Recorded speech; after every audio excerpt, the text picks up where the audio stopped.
Welcome to the More Than Fitness podcast. And welcome, ladies and gentlemen, to Minisode number 120 on the More Than Fitness podcast. Today's topic, we're going to talk about one crucial skill to get fit and stay fit.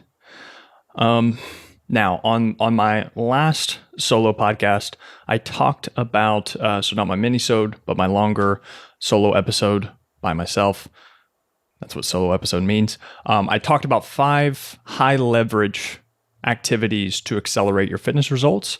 And those were more so the big rocks that you should focus on if you want to make sure that you get 80% of the way there.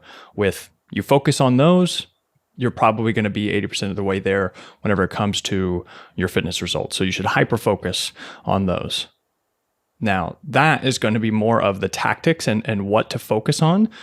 With this minisode, I wanted to talk more, the crucial skill is, okay, those are the important things that you need to focus on. And so now I'm going to talk about how can you do that consistently, right? Because that's what is the glue that holds all of those together over time, right? Because if you just focus on those things for one day, it doesn't make a difference. Even for 1 week, it doesn't make a difference. We want to figure out, okay, how can we get fit and stay fit? So how can we focus on those things consistently over time? And I think this is one of the biggest struggles that a lot of my clients come to me with. And I think it's the biggest thing that a coach can help with in terms of avoiding the all or nothing mentality. And so I may even ask you right now if you suffer from the all or nothing mentality, and you may say, no, I don't, right? But after I talk through this, then you might be like, okay, maybe I do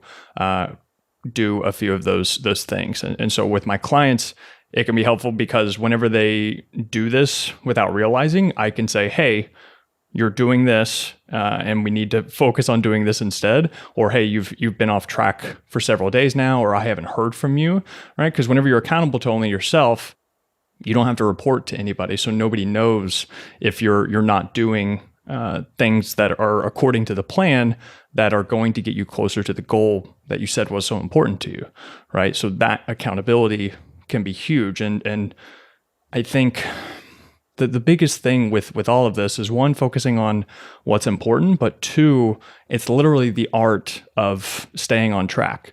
That's the biggest thing I help my clients with, is just, hey, let's continue to focus on what's important over and over and over again, consistently for weeks and months on end, because that's typically the biggest problem for a lot of you. It's like, you even know what you should or should not do.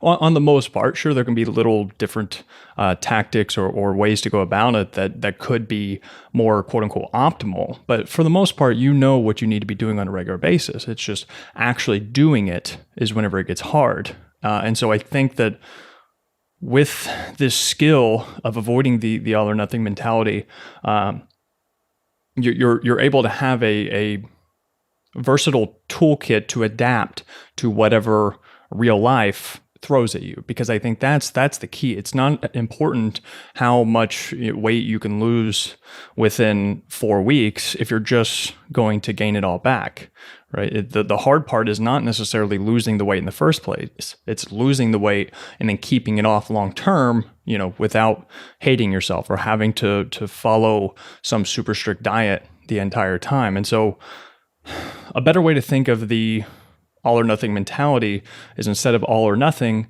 think of always something. And now the way that you do this, and I actually talked about this in my automated fitness workshop. This was a whole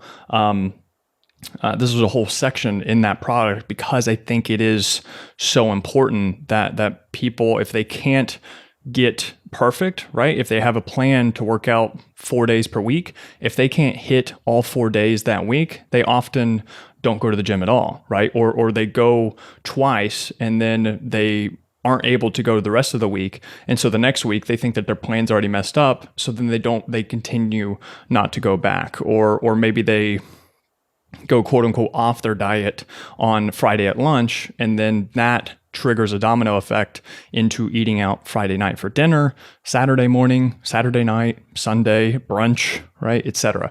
All of these different things. And it's like, the one meal, like that one meal on Friday at lunch, if they would have given in and haven't had a pizza or eaten out with people, with coworkers or whatever, it's like that meal isn't going to make a difference. Hell, even if they had a big meal Friday night too, it's not going to make a difference. But what makes a difference is if they don't get back on track Saturday and Sunday as well. And so it's just literally the art of getting back on track. The quicker, the people who actually make the best results are the people who can get back on track the fastest. That's the key here. And I think that the way that you do that, and what I mentioned in the automated fitness product, is a tool called Fitness Dials. And now I got this from Precision Nutrition. They do amazing work. And I really like this idea and how they laid it out. But instead of thinking of your fitness goals as an on or off switch, so you're either on your diet or off your diet, think of it more as a dial. And this is the methods that I really try to implement with my clients, because it's such a big mind shift. It's a big mind shift, but it's just such a subtle tweak whenever you think about it. And so the idea of having a dial, an example of that would be, it's like, hey, let's say that your goal is to make it to the gym 4 times per week, right? So go to the gym, you have a set plan that you're supposed to do, exercises, sets, reps, it's up or lower, right? And you're supposed to nail all of these 4 workouts at the gym, okay? And then life happens, something pops up, and instead of, let's say you've gone to the gym 3 days per week and you really want to hit that 4th, but something comes up and you're just not able to do it, well, then it's like, do you just skip the workout completely, right? So on your workout plan is going to be, okay, you're either doing the workout plan or not doing the workout plan. But whenever you have a dial, instead of not doing the workout plan completely, then you can just dial things back. It's like, okay, so you can't go to the gym and get in a workout with dumbbells and barbells and machines, right? So what if you dialed things back a little bit and you simply just did a body weight workout at home? So you had this plan to work out 4 times per week, right? And so sure, it may not be perfect because you didn't get to do your exact exercises and sets and reps on that 4th day, but you were still able to get in a body weight workout. And so that body weight workout is definitely going to be better than being completely sedentary, right? And so let's say you even diet down even more. Maybe say, okay, you can't get in that body weight circuit at home.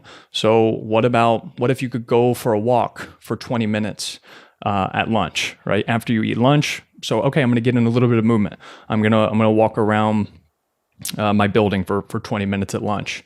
That way, okay, you didn't get the workout in, but you still had a conscious goal that is going to that's going to get you closer to your end goal, right? And you can check that box and you can keep momentum and you can feel good about yourself. Especially you can feel good about yourself because you adapted to real life situations, and it gives you a toolbox to be like, okay, instead of all or nothing, instead of the on or off switch, there's always something that I can do, no matter how small. And so even if you can't get in the 20-minute walk, it's like, okay, you go to the grocery store, park further away in the parking lot, right? That would be like the lowest dial, but it's still something. And I think if you could figure out how to, whenever you put this in the framework of your choices on a regular basis, and you can consistently think, okay, always something, even if it's not perfect, how can we always get in something that is going to get you closer to your goal? Another example of this would be for nutrition. Let's say you have a calorie goal and a macro goal that you want to hit every single day.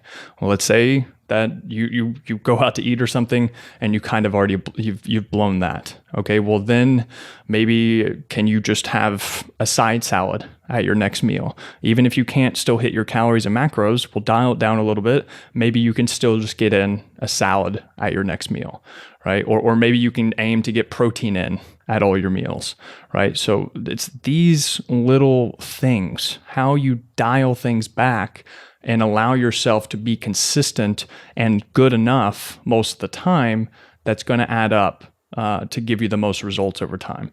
Because it's trying to consistently be perfect over time can work for so long, but it's typically going to be sprints. Real life is going to happen. And if you don't have a fallback plan on what to do next, that's whenever you're going to fall into trouble.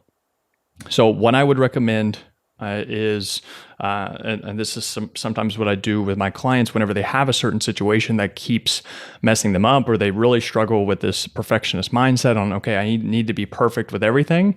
It's like, okay, so what, if you think about that fitness dial on like 1 to 10, right? So what would the best option look like? So what would like a 10 look like? And maybe that would be the workout plan, right? Set structure, exercises, sets, reps, etc. That would be the best option. Then after that, let's think of maybe a good enough option. So this would be maybe like a 5 to 7 range. So think of that option as well. And so that would be like the body weight workout, for example. And then lastly, I would have, what would an acceptable option look like? And this would be, okay, I'm going to go for a walk on 20 minutes at my lunch break, or maybe I'm going to get in my stretching routine before bed. I'm going to do a mobility circuit. That's 10 minutes long. But that's still an acceptable option. That would still be a win for that day because you planned on working out that day. You planned on something that's going to get you a step closer to your end goal. And just because you can't do the best option doesn't mean that you can't at least settle for an acceptable option. And so if you can consistently think like that, I can promise you will be more consistent overall. And that consistency overall will only increase your odds of having success with your fitness goals. All right, so that is it for Minisode number 120 on the More Than Fitness podcast. Thank you guys, as always, for listening and for watching. See ya.